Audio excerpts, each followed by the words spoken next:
하나님께서 오늘 설교 안에서는 생소한 딱 한 절, 한 문장을 주셨어요.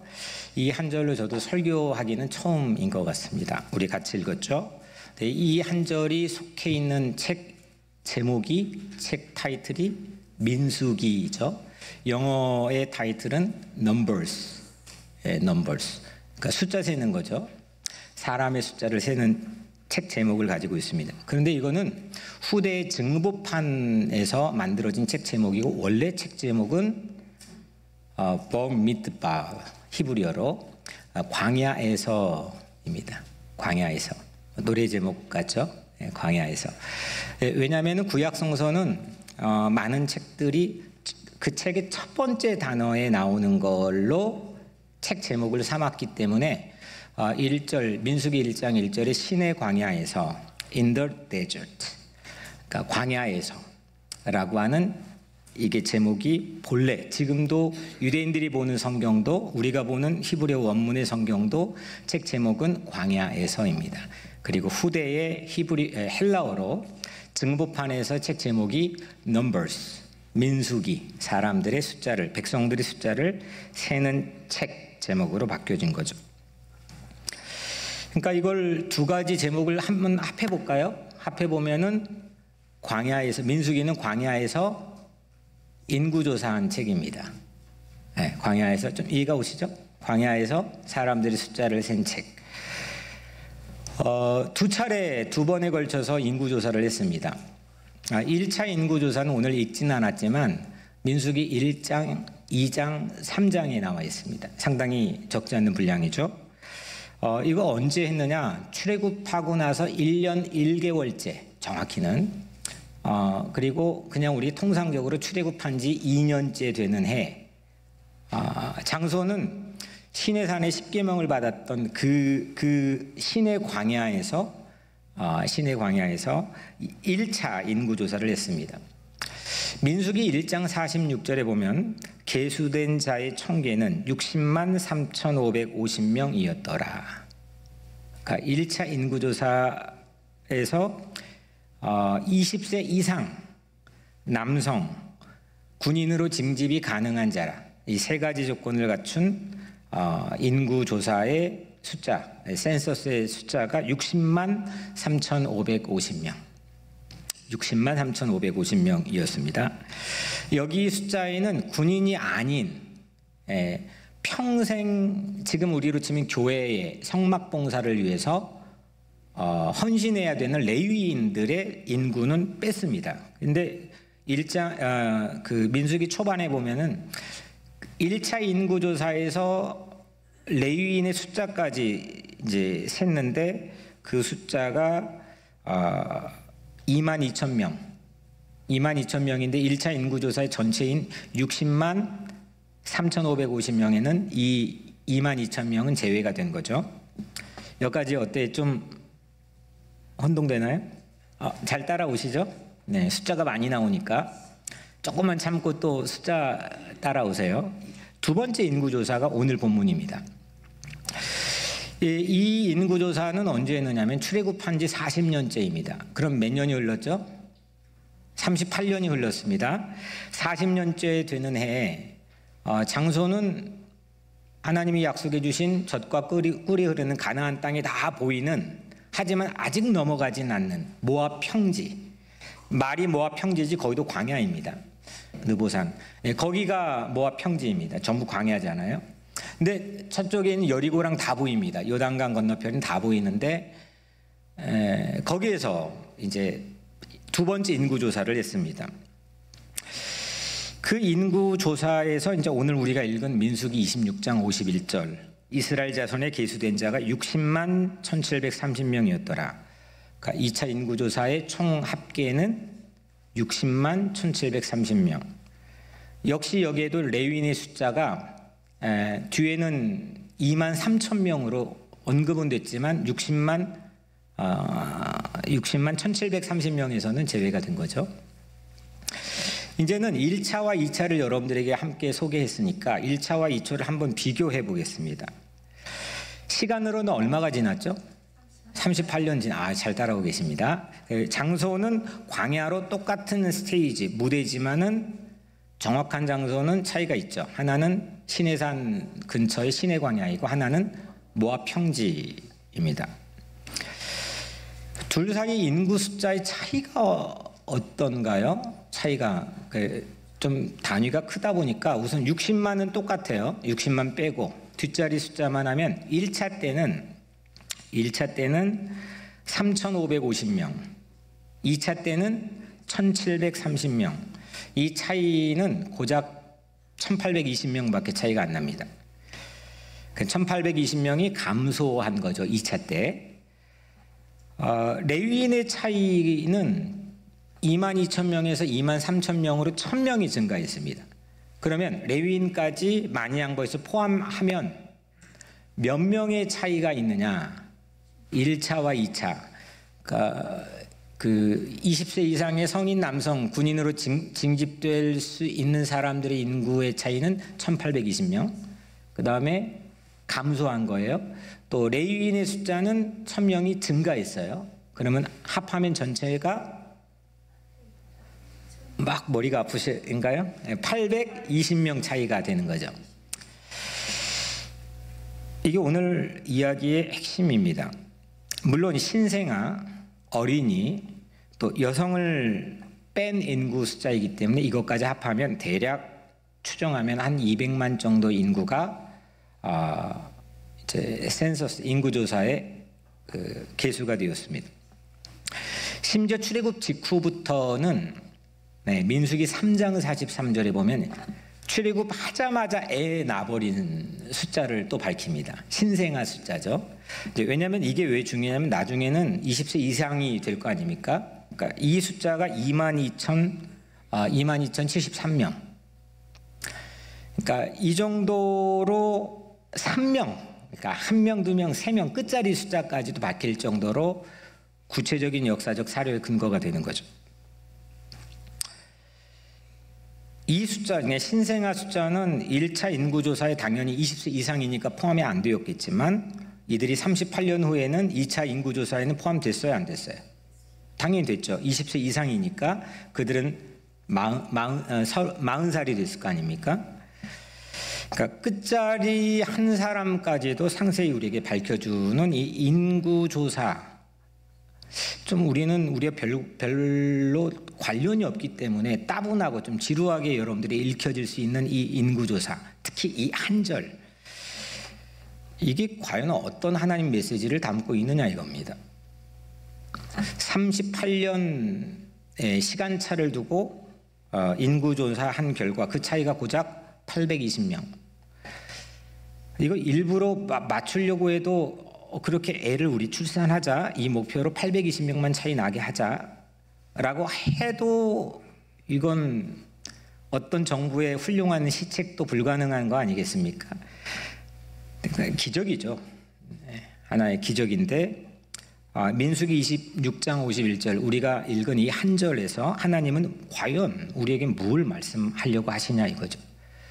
성경의 1.1획도 그냥 하신 말씀이 아니기 때문에 분명히 그 안에는 어떤 메시지, 하나님의 의도가 분명히 이 안에 담겨 있을 텐데 뭘 말씀하시려는 것일까? 저는 사실 이제 월요일 이 말씀을 받고 나서 이거 어떻게 아주 생소한 한 절로 설교를 해야 되기 때문에 상당히 고충이 없지 않아 있었지만 오늘 하나님께서 이 한 절 안에서 두 가지 하나님의 메시지를 우리가 함께 나누려고 합니다. 첫 번째는 안정입니다. 안정. 안정이 뭔지 아시죠? 안정감이 있다 이거죠. 우리는 오늘 2차 인구조사의 한 절을 읽었어요. 60만 1730명. 1차와 비교하니까 1820명밖에 차이가 안 나요. 레위인까지 합하면 더 그 차이가 줄어들죠. 고작 820명 차이입니다. 이 1차와 2차 인구의 차이는 그러니까 99.87%, 그러니까 거의 100%입니다. 그러니까 거의 동일합니다. 이게 그냥 820명이 아니라 60만이라는 큰 단위에서 생각해 보면 99.87%의 차이밖에 되지 않습니다. 거의 100%입니다. 거의 똑같다 해도 과언은 아닌 거죠. 여러분들 광야였습니다. 광야였는데 38년이 지났습니다. 그런데 이 넘버가 흔들리지 않았다는 겁니다. 천지가 사방이 불확실한 광야에서 하나님께서는 안정을 주신 거죠. 이집트에서 나가는 출구에서 1차 조사를 했죠. 2차는 약속의 땅으로 들어가는 입구에서 했죠. 그러니까 출과 입 사이에서 38년의 세월이 광야에서 보냈습니다. 출과 입의 사이에 시간이 흘렀고 수많은 변수가 도사리고 있는 광야였지만 하나님의 보호하심, 하나님의 인도하심은 흔들리지 않았다는 겁니다. 2차 인구조사의 시기가 유별납니다. 오늘 26장이죠. 민수기 26장인데 맨 앞에 1절의 첫 단락을 보면 이렇게 시작해요. 연병 후에. 연병 아시죠? 연병. 뭐뭐하네. 근데 이 연병이 뭐냐면 플레이그, 그러니까 전염병입니다. 전염병으로 그 바로 25장이 24,000명이 일시에 한꺼번에 죽는 사건이 있은 직후에 이 2차 인구조사를 했습니다. 우리하고 어쩌면 비슷한 팬데믹 직후에 우리가 서 있는 상황과 매우 흡사하죠. 그런데 38년 전과 고작 820명 차이라는 겁니다. 사람들을 세는데 한 명부터 셌을 거 아닙니까? 각 12지파의 지도자들을 불러놓고 각 지파별로 숫자를 종족별로 셌습니다. 지파별로 세지 않고 그 안에 있는 가족보단 조금 큰, 지파보단 작은 종족별로 세게 했는데 한 명부터 이제 셌을 거, 카운트를 했을 거 아닙니까? 그리고 모세가 마지막 12 지도자들을 다 모아놓고 각 지파의 숫자를 다 합해가지고 최종 인구조사의 결산을 딱 하고 발표를 했을 때 전 대열에서 저는 탄성이 나오지 않을 수 없었을 거라고 생각합니다. 와, 이야, 38년 만에 세어본 첫 번째 숫자가 99.87%로 같았다는 거 아닙니까? 놀라지 않을 수 있었겠습니까? 물론 그들은 매번 맞겠죠. 동서남북으로 세 지파씩 흩어져 가지고 가운데 언약궤를 중앙으로 세우고 38년 동안 행진하면서 저기 빈틈이 없네. 저기도 막혀 잘 서 있구나. 다 눈으로 보면서 38년을 매일같이 지내왔겠지만 이걸 카운트를 해서 세어보고 확인하고 발표해본 건 처음이거든요. 그런데 이게 고작 820명 차이밖에 안 됐다는 겁니다. 저는 아마 이쪽 저쪽에 함성의 파도 타기가 절로 일어나지 않았을까 싶습니다. 그거 자체가 찬양이지 않았을까 싶어요. 눈으로 늘 봤겠지만 기록으로 이렇게 딱 하고 보듯 끝자리까지 정확한 숫자로 당시 확인했을 때 그들은 야, 이거 하나님 믿지 않을 수 없는 거죠. 뭘로 설명하겠습니까? 개인의 생존뿐 아니라 온 공동체가 보존되었기 때문입니다. 야, 흔들리지 않았구나. 야, 이거 기적 아니냐? 하나님의 보호하심이 아니고서 설명할 길이 없는 거겠죠. 팬데믹 터널을 막 지난 우리로서 저는 이 숫자가 결코 허투루 들릴 수 없다고 생각을 해요. 얼마나 많은 이들이 전 세계 곳곳에서 힘없이 죽었나요? 이게 선진국 중심으로 이렇게 희생자들이 많이 카운트가 됐기 때문에 정말 힘없는 약소하는 사람들이 죽어가는 것들은 실질적으로 카운트가 거의 되지 않았다는 거 있잖아요. 그러니까 이게 얼마나 이쪽 저쪽에서 이 지난 3년 동안 정말 많은 사람들이 희생되고 어려움을 겪었습니까? 근데 이스라엘은 광야에서 38년이 지났는데 그대로였다는 겁니다. 말이 되는 겁니까? 아니 10명이 시작해서 10명이 됐다면 뭐 그것도 쉽지 않은 거지만 그날 제가 다큐멘터리를 보는데 뭐 10명 미만이었던 것 같습니다. 그러니까 거기를 안내하는 그곳의 전문가가 거기 들어가면 안 돼요. 거기 들어가서도 빨리 나와야 돼요. 우리는 죽을지도 몰라요. 길을 잃을지도 몰라요. 10명 미만인데도 그대로 생존이 보장되지 않는다는 거 아닙니까? 근데 60만 명, 3,550명과 60만 명, 1,730명이 고작 1,820명 차이가 났다는 거 아닙니까? 그 2차 인구조사를 한 바로 그 자리, 모압 평지 그 자리에서 모세가 바로 그 자리에서 출입의 복을 설교했죠. 신명기 28장 6절에 보면 네가 들어와도 복을 받고 나가도 복을 받을 것이니라. 이게 그냥 메시지가 아니었을 거라고 생각합니다. 들어와도 복 받고 나가도 복을 받는다. 그들의 어떤 삶의 체험의 간증 아니겠습니까? 저는 오늘 여러분들의 삶에도 하나님께서 여러분들의 출입을 지켜주시는 그런 복이 있게 되기를 주의 이름으로 축원합니다. 그리고 그걸 깨달아야죠. 내가 출과 입 자체가 그 사이에 어마어마한 변수나 어마어마한 어려움, 혹독한 위협과 위기가 도사리고 있는 그 상황에서도 내가 오늘 여기 있다는 거 아닙니까? 하나님의 보호하심과 하나님의 인도하심이 아니고서는 그럼 무엇로 우리가 설명할 수 있겠습니까? 출애굽기 출애굽기의 가장 마지막 문장도 결국 하나님의 보호로 이게 장식을 합니다. 출애굽기 40장 38절 여호와의 구름이 성막 위에 있고 밤에는 불이 그 구름 가운데 있음을 이스라엘 온 족속이 그 모든 행진하는 길에서 그들의 눈으로 보았더라. 아멘.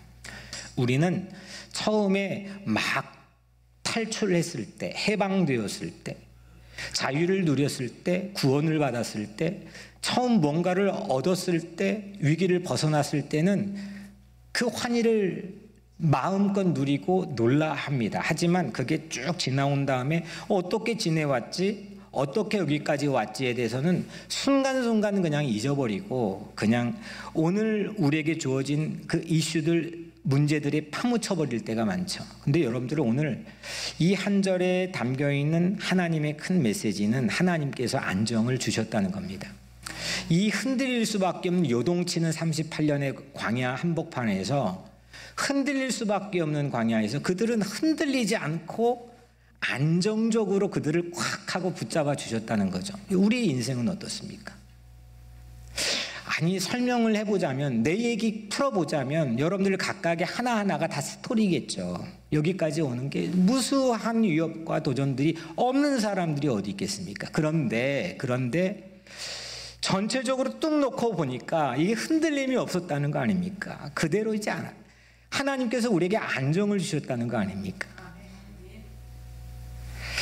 그게 우리 신앙의 가장 첫 번째라고 생각을 합니다. 하나님이 도우셨다라는 이 고백보다 솔직히 더 진솔한 고백이 어디 있을까요? 내 삶에, 내 인생에 대한 솔직한 고백이 이보다 더한 게 하나님이 도우셨다. 하나님이 지켜주셨다. 하나님이 인도하셨어요. 하나님이 나를 둘러싸 주셨어요. 하나님이 막아주셨어요. 하나님이 해주셨어요. 태어날 때부터 지금까지 아슬아슬한 순간들이 어찌 내 명민함과 행운만으로 벗어날 수 있었을까요? 하나님이 해주신 거죠. 뉴욕 우리 교회도 48년 지났습니다. 48년 동안 하나님이 보호해 주신 거죠. 부족한 저를 통해 13년을 목회하신 것도 하나님이 지켜주신 거죠. 지난 3년 혹독한 세계 위기인 팬데믹도 하나님만이 우리 교회를 지켜주셨다고 저는 믿습니다. 이 한 절에 담겨있는 하나님이 주신 안정, 그 평안, 이게 오늘 한 절에 담겨있는 저는 위대한 메시지라고 확신합니다. 오늘 이 메시지가 하나님이 주신 안정이 여러분들의 폐부의 깊숙한 곳까지 들려졌으면 좋겠어요. 그리고 채워졌으면 좋겠어요. 예수님이 이런 말씀을 하셨죠. 평안을 너희에게 끼치노니 곧 나의 평안을 너희에게 주노라. 내가 너희에게 주는 것은 세상이 주는 것과 같지 아니하니라. 너희는 마음에 근심하지도 말고 두려워하지도 말라. 주님은 우리에게 세상과 다른 평안, 안정을 주시죠. 불안한 인생에게 안정을 주신 하나님의 은혜를 여러분들 누리고 마음껏 찬양하게 되기를 축복합니다. 흔들리지 않는 숫자, 60만 대, 흔들리지 않는 이 두 가지의 숫자는 흔들리지 않는, 흔들릴 수 없는 하나님의 보호를 나타내는 메시지였고, 그때 당시에 그 대열도 그 숫자의 통계 보고를 듣고 하나님을 믿었던 거죠. 그리고 그들의 믿음을 더 공고히 했던 거고, 그래서 흔들리지 않고 그 땅에 들어갔던 거 아니겠습니까? 다 흔들리잖아요. 이곳저곳 상황에 반응하면서 여러분들의 마음 하나부터가 흔들리고 여러분들이 하고 있는 손끝으로 하는 모든 일이 흔들리잖아요. 근데 하나님은 흔들리지 않고 신실하심으로 우리를 인도해 주신다는 겁니다. 두 번째는 혁신입니다. 첫 번째 뭐라고요? 안정. 두 번째 혁신입니다.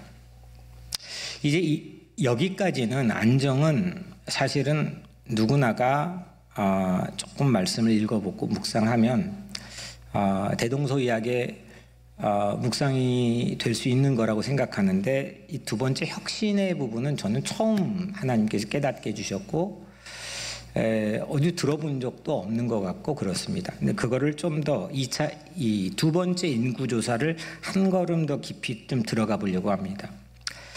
38년 전에 1차 인구조사 했다 했죠. 그 1차 인구조사에 포함된 최연소가 몇 살이었죠? 그쵸. 20살이었죠. 20살 이상이라 그랬으니까. 당시에 1차 인구조사의 최연소는 60만 3,550명에서 최연소는 20살인 거죠. 그렇다면 이들이 2차 인구조사에서 그 사람이 생존했다면 몇 살일까요? 58세, 그죠? 58세. 산수에 뛰어나십니다. 38년의 세월이 지났으니까 58세가 됐겠죠. 그런데 1차 인구조사 때 20세 이상은, 카운트된 20세 이상이 2차 인구조사 때 어떻게 되었다고 성서는 우리에게 얘기합니까? 오늘 같은 장 민수기 26장 65절에 보면 갈렙과 눈의 아들 여호수아 외에는 한 사람도 남지 아니하였더라. 그러니까 1차 때 들어간 사람 중에 2차까지 생존한 사람은 갈렙, 여호수아, 그리고 그때까지 생존해서 아직은 살아있어서 명령한 모세와 엘르아살이라고 하는 제사장 제외하고 몇 사람 빼고는 전부 다 물갈이가 됐다는 겁니다. 1차 인구조사인 60만 3,550명에서 갈렙과 여호수아 몇 사람 제외하고 2차 인구조사인 60만 1,730명, 이 카운트 넘버에서는 전부 다 없다는 거죠. 아니 820명 차이만 있었을 뿐 인구조사가 거의 그대로 유지됐다는 것도 이거 기적이에요. 근데 더 큰 기적으로 제게 다가오는 거는 그게 그대로 유지됐지만 그 안에 전원 물갈이가 됐다는 겁니다. 이게 왜 기적인지 잠깐 제가 나눌게요. 38년 만에 이렇게 한꺼번에 바뀔 수 있을까? 여러분들 1차 인구조사 때 모세가 몇 살이었죠?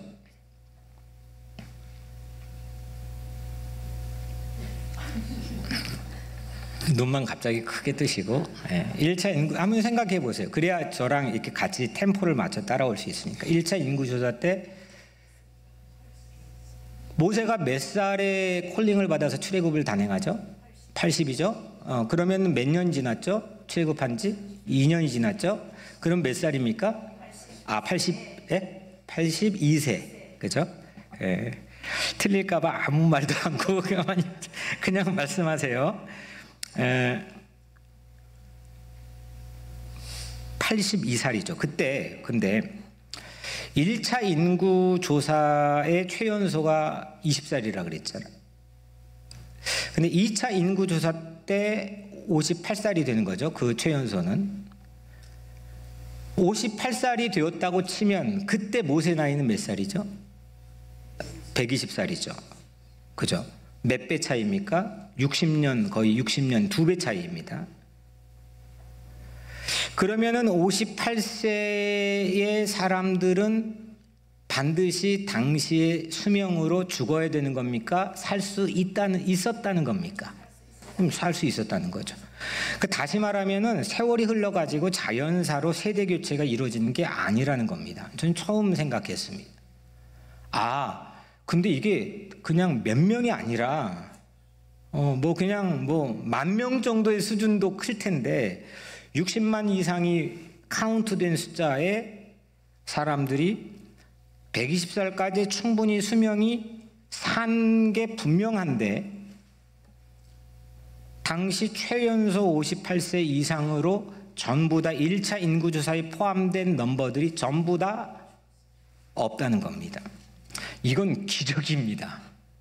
숫자가 그대로, 그러니까 낳는 것도 어떻게 그렇게 낳고 숫자를 맞췄지? 이것도 기적이지만 어떻게 그렇게 사망했지? 이 사망률이 맞춰지는 거는 전 더 큰 기적이라고 생각합니다. 이게 자연사가 아니거든요. 한꺼번에 38년 동안 점점 그들도 모를 정도로 전부 세대 교체가 이루어졌다는 겁니다. 1차 인구조사 60만 명은 2차 인구조사 때 전원 바뀐 겁니다. 이것이 쉽게 가능할까요? 이거는 약속의 땅을 목전에 두기까지 지난 38년 동안 하나님께서 이룩해 오신 일종의 혁신입니다. 하나님의 혁신. 혁신은 성경에 나와 있는 용어는 아니죠. 요즘 세상에서 가장 기업이든 국가든 어디든 이게 없으면 다 그냥 도태돼 버린다고 하는 하나의 가장 중요한 키워드인데 이걸 영적인 어떤 설교의 메시지로 가져온 이유를 이제 이후에 설명하겠지만 이건 일종의 혁신입니다. 하나님의 혁신.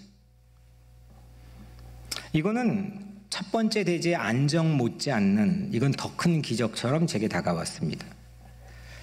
철저한 새로운 세대, 다음 세대로의 교체, 이건 오늘 한 절에 담겨있는 하나님의 아주 강력한 메시지인 거죠. 여러분들, 하나님의 혁신을 대변하는 가장 적절한 말이 뭘까요? 성경에 이제는 사회적 용어를 좀 우리 신앙적이고 영적 용어로 가지고 와 보겠습니다. 혁신, 두 번째 혁신이라고 그랬는데 이렇게 하나님께서 인구조사의 전체적 틀은 숫자가 그대로인데 그 안에 내용은 전원 물갈이를 하는 혁신을 감행하셨는데 하나님의 혁신에 가장 대변할 수 있는 최고의 말은 뭐냐? 거듭남입니다. 거듭남. 아니, 다시 태어나는 것보다 더 큰 혁신이 어디 있습니까? 니고데모가 물어, 이거 어떻게 엄마 뱃속에 다시 들어갔다 나올 수 있습니까? 그럼 우리가 할 수 있는 게 아니라는 겁니다. 하늘로부터 내려오는 거라고 그랬죠. 하늘로부터 주어지는 겁니다. 이게 말은 하나님이 하시는 혁신입니다. 우리가 플랜 짜가지고 이렇게 가보자라고 해서 혁신을 이루는 어떤 과감하고 용기 있는 도전적인 어떤 삶의 자세나 플랜이 아니고 하나님이 이루신 혁신, 이건 이게 흉내도 못 내는 겁니다. 그 거듭남 아닙니까? 다시 태어난다는 거 아닙니까? 그게 없으면 하나님 나라에 들어갈 수 없고 하나님 나라에 합당하지 못하다고 예수님은 말씀하지 않았습니까? 약속의 땅, 젖과 꿀이 흐르는 땅에는 새로운 세대, 다시 태어나서 그 하나님의 말씀과 하나님의 섭리와 하나님의 인도하심의 전적 신뢰를 할 수 있는 새로운 세대가 아니고서는, 새 세대가 아니고서는 그 땅에 합당하지 않다는 게 하나님의 혁신입니다. 우리는 어떻습니까? 다음 세대, 새로운 세대에게 그 약속의 땅에 들어가는 문을 열어주고 길을 터주는 것, 이게 예수님의 사명이었고 오늘 모세의 사명이었고, 솔로몬 이후의 다음 세대들에게 성전의 문을 열어준 다윗의 사명이었고, 그게 곧 우리의 사명이어야 된다는 거죠. 그 사명을 가지고 있냐는 겁니다. 하나님의 혁신을 통해 하나님께서는 자신의 약속을 이루어 가시는 거죠. 우리 교회는 새로운 기차를 기다릴 수 있는 플랫폼 역할을 해야 될 줄로 믿습니다. 새로운 세대가 새로운 기차를 타고 또다시 달릴 수 있는 플랫폼, 모압 평지 같은 그런 플랫폼이 우리 교회가 되어야 된다. 이걸 함께 하나님께서 하시는 혁신에 우리의 삶과 마음과 믿음을 내어드리고, 우리가 그렇게 함께 오늘 모압 평지에서 가나안 땅으로 들어가는 그런 혁신 세력들이 되어야 된다는 거죠. 도태되어야 될 9세대가 되면 안 된다는 거죠. 이건 나이 구분이 아니라는 겁니다. 나는 젊은이 같고 나는 늘 꼰대 아닌 괜찮은 그냥 그 신세대 느낌 가능하죠. 여러분들, 제가 젊은일까요, 아닐까요? 여기에 계신 대부분의 어른들 눈으로 보기에는 아직도 저는 36살 처음 올 때 그 모습으로 기억해 주시고 봐주시는 것 같아요. 너무 고마워요. 근데 저도 이제 50이 됩니다. 저를 젊은이라고 보면은 우리 교회 망하는 겁니다. 왜냐하면 우리 교회 20대 지금 39명이 평균적으로 EM에 출석합니다. 그러니까 유스들 빼고, 유스들 19명, 17명, 19명이 출석해요. 39명, 38명이 평균적으로 20대죠. 거의 대부분. 참 복받은 겁니다. 근데 우리 KM 공동체에서 또 EM 공동체에서 과연 우리 신앙의 유산을 함께 새로운 세대라고 표방하고 믿고 의지하면서 이 하나님이 이루신 혁신이라고 생각하고 가는데, 저를 여전히 젊은이라고 생각한다면 참 큰 위기인 겁니다. 20대가 있어야 돼요. 꼭 나이 구분이 아니어도 그렇게 새로운 혁신에 전혀 두려움 없이 하나님의 혁신에 자기 삶을 내어드리고 헌신할 수 있는 그 뉴 제너레이션이 과연 우리에게 있냐 이거죠. 근데 저 10년 되면 환갑입니다. 근데 여전히 제가 젊은이면, 이거는 제가 만약에 환갑되잖아요. 그런 동력을 아마 자연적으로는 상실할 거예요. 그러지 않으면 좋겠지만, 제가 가지고 하나님이 사용하신 무언가의 새로운 세대를 만들 수 있는, 빌드업 할 수 있는, 이게 점점 소진될 거예요. 지금 목회하면서 이 두 가지가 늘 저에게는 관심이거든요. 안정과 혁신. 안정하게 하면서, 늘 안정적인 궤도에 있게 하면서 혁신을 한다는 건 상당히 어려운 리더십입니다. 우리는 저보다 훨씬 더 젊은 세대들, 지금 우리 교회 젊은이들 너무 많아요. 막 그러면서 어르신들이 얘기하거든요. 천만의 말씀이요. 다 40대가 이제 넘어가 버렸습니다. 저랑 같이 늙어가요. 그들 중년이지 젊은이들이 아닙니다. 그들은 젊은이 다음 세대를 키워야 될 사람들이죠. 아니, 40 초반 중반에 대통령 되는 시대가 미국 사회 아닙니까? 근데 여전히 우리는 이제 아마 저보고 60대 돼도 저보고 아유 예뻐 젊은이구나 이렇게 본다면 우리에게는 큰 위협이고 도전이라는 거죠. 어떻게 혁신할 거냐, 어떻게 하나님이 이루어가는 혁신에 정말 우리의 마인드, 우리의 하트, 우리의 모든 거를 거기에 리셋해서 맞출 거냐, 이건 저부터도 이건 상당히 이게 거듭난다는 거 아닙니까? 다시 태어난, 토럴리 혁신한다는 거 아닙니까?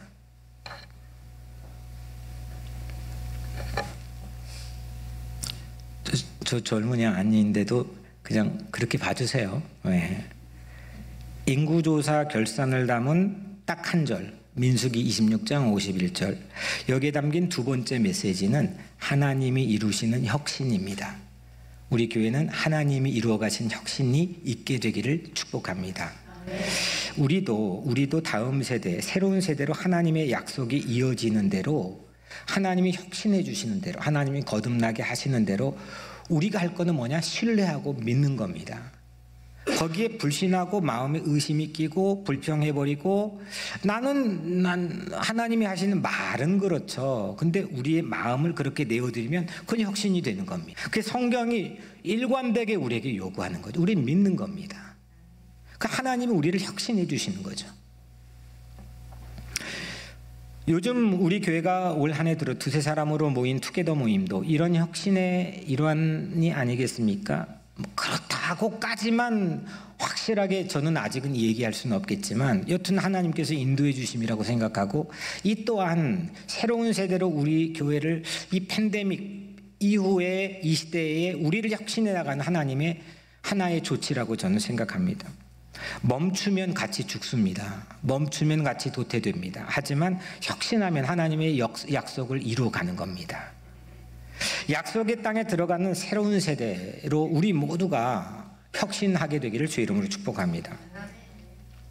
우리는 어쩌면 오늘 말씀의 제목이 안정과 혁신 사이에서입니다. 우리는 어쩌면 하나님의 안정과 하나님의 혁신 사이에서 끊임없이 방황하거나 끊임없이 뭔가를 찾거나 끊임없이 뭔가에 구도하는 자세를 가질 겁니다.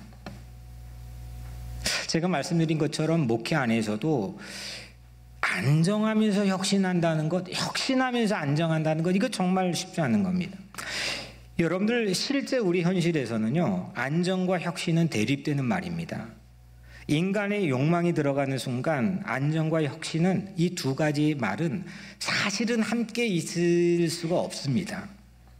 안정되면 혁신의 동력을 상실하죠. 그리고 반면에 혁신하면 안정하지 못해요. 그러니까 이런 거죠.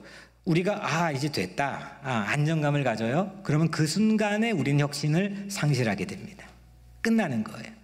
근데 혁신을 계속해요. 그런데 그 순간에 우리는 불안해요. 뭔가 안정감을 어느 정도는 잃어버리게 되죠. 이 두 가지가 같이 인간 세계의 인간의 현실에 이게 병립할 수 있느냐? 저는 그런 거 거의 못 봤습니다. 인간이 만들어 놓은 세계, 기관, 단체, 교회, 이게 잘 안 되는 겁니다. 그래서 싸우는 거죠. 갈등이 일어나는 거죠. 그런데 여러분들, 하나님 안에서는 이 안정과 혁신이 늘 함께 해요. 십자가에서 죽는데 담대하라. 내가 세상을 이겼다 그래요. 그리고 오늘 우리가 보는 광야에서 그랬어요. 38년 동안 두 차례 인구조사에서 분명히 증명되었어요. 안정됐는데 혁신했어요. 하나님이. 광야에서 안정했고 38년 동안 혁신했어요. 하나님이 하셨어요. 인간은 못해요, 이거. 저도 못해요. 누구도 못해요. 조직이요. 한 10년, 20년 넘어가고 한 30년, 40년 되잖아요. 그럼 매너리즘에 빠져요. 구태의연해져요. 혁신 못해요. 안정은 유지할진 몰라요. 근데 안정도 유지하기가 어렵지만 거의 대부분이 뻐걱뻐걱 거려요. 그래서 뭔가 새로운 게 나오기도 하죠. 거기서 뭐 싸우다 갈라져 나왔던지 거의 인간 세계라는 게 다 그래요. 근데 하나님의 안에서는 이 안정과 혁신이 늘 함께 한다는 거죠. 우리가 사는 세상도 광야와 같잖아요. 요즘 교회는 광야 한복판에 있는 것 같아요. 이럴 때 주신 은혜가 저는 하나님의 안정이기를 바라고, 이럴 때 주시는 비전이 하나님의 혁신이기를 바라요. 하나님께서 반드시 우리를 보호해 주시잖아요. 하나님께서 우리를 지켜주시잖아요. 그 안정을 누리라고 했잖아요. 하나님께서 우리를 또 반드시 혁신해 주시잖아요. 거듭난 자만이 하나님 나라에 합당하고 하나님의 자녀가 된다고 했잖아요. 지난주일 부활 홈커밍 축제 뉴욕 우리 교회에 오셨던 VIP의 50분, 그리고 진정한 사랑으로 기도하며 초대했던 전체, 오지는 못했을지라도 전체 VIP 196분, 이건 단순한 숫자가 아니라고 생각해요. 어쩌면 이 하나님의 안정과 하나님의 혁신으로 우리를 일깨워 주시는 일종의 하나님의 numbers, 하나님의 숫자, 일종의 우리에게 주신 민수기와 같다 저는 생각해요. 그게 있어야죠. 그 넘버가 있어야 되는 거예요. 그게 있습니까? 오늘 얼마 벌었지? 이게 어디에 지출해야 되는데? 저는 그때도 한번 말씀드렸지만 우리 이보교는 예산을 세우지 않아요. 저는 우리 교회도 그랬으면 좋겠지만 그래도 전통적 틀이 있으니까 버젯을 만들긴 하지만 어떻게 우리 계획한 대로 되는 겁니까? 인간이 만들어 놓은 넘버대로 어떻게 되는 겁니까? 하나님이 인도해 주시고 결산을 투명하게 하면 되죠. 이렇게 됐네. 아니, 해봐. 저도 담임 목회 한 20년 가까이 해봤지만 넘버를 세운다고 또 그렇게 되지도 않아요. 여러분들의 가게가, 여러분들의 살림이 그 넘버 세워놓은 대로 됩니까? 어쩔 때는 바닥을 칠 때도 있고 어쩔 때는 흥황을 누릴 때도 있죠. 머리 써서 되는 게 아니라니까요. 하나님의 안정은 하나님께서 주시는 거예요. 하나님이 우리에게 주신 버젯을 포함한 모든 삶에 대한 혁신은 그건 하나님이 주시는 거예요. 거기에 우리는 되지도 않는 해봤자인 여러 가지 근심, 걱정, 불안 이런 거에 마음을 빼앗겨서 엉뚱한 곳에 우리 에너지 낭비하며 사는데 그걸 집약시키자는 거죠. 하나님을 향해서 우리의 마음을 하나님의 안정과 하나님의 혁신에 우리의 믿음과 마음을 열고 하자는 거죠. 이렇게 말해도 끝나면 또 딴소리해요. 잘 들었어요. 아멘 아멘 들었는데 끝나고 제가 상담 카운셀링을 하다 보면은 어디로 다 날아가 버려요. 그러지 말자는 거죠. 하나님 안정을 누리세요. 그리고 하나님이 혁신해 주시는 걸 믿으세요. 1차와 2차 숫자 차이가 고작 몇 명이요? 820명 차이였지만 마지막으로 이 그대로 유지됐어? 그런데 그 구성원 전원 물갈이 안정과 혁신을 살펴봤죠. 고작 820명 차이 안에서 두 가지 메시지를 살펴봤지만 저는 마지막으로 예수님에게 이 820명은 어떤 의미였을까 생각해 봅니다. 예수님에게 이 820명은 허투루 외면할 숫자가 아니라고 저는 생각하거든요. 예수님 말씀했죠. 양 100마리가 있는데 그 중에 하나가 길을 잃었으면 그 99마리를 산에 두고 가서 길 잃은 양을 찾지 않겠느냐. 이런 계산이 어디 있습니까? 예수님께서 100마리 양이 있는데 그 중에 한 마리 길 잃었어도 난 그 99마리 그냥 길에 놔두고 한 마리 찾으러 가겠다는 겁니다. 예수님에게는 한 마리와 100마리가 이퀄 똑같다는 거죠. 예수님이 또 말씀해요. 내 형제 중에 지극히 작은 자 하나에게 한 것이 곧 나에게 한 것이니라. 진정한 혁신은 전 숫자에 묶여 있지 않다고 생각을 합니다. 오로지 진정한 혁신은 이런 예수님의 사랑인 거죠. 그 사랑이 우리에게 안정을 주고요. 그 사랑이 결국은 혁신을 이루는 거 아니겠어요? 사랑하는 여러분, 흔들리는 광야에서 흔들림 없이 지키시는 신실하신 하나님의 안정을 신뢰하십시오. 그 한량없는 은혜에 감사하십시오. 끊임없이 거듭나도록 우리를 혁신하게 하시는 하나님의 약속도 신뢰하십시오. 그래서 우리 모두가 새로운 세대가 되기를 바랍니다. 안정과 혁신 사이에서 하나님은 사랑이십니다.